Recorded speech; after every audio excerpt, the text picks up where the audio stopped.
Muito boa tarde, doutor João. Boa tarde, Cabelo e ouvintes da Rádio CBN.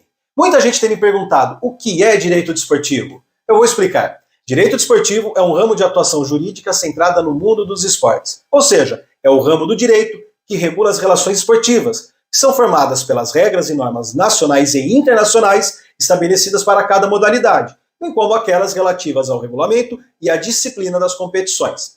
Apesar da denominação direito desportivo ser relativamente nova, na prática sempre existiu.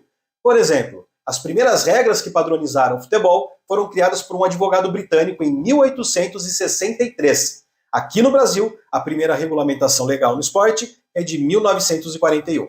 Atualmente temos a Lei Pelé, que segue vigente, porque a nova Lei Geral do Esporte ainda precisa ser aprovada no Senado, o Estatuto do Torcedor e as leis de incentivo ao esporte.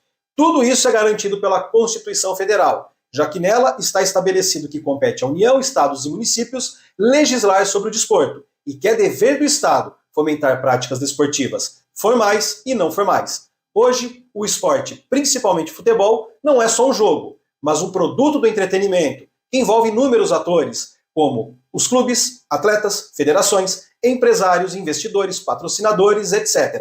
E movimenta diversos setores, como o cultural, social e o econômico. Afinal, direito e esporte são inseparáveis desde sempre, já que não há esporte sem regras de jogo. Ótima semana a todos e até sexta-feira. Grande abraço, doutor. Até sexta.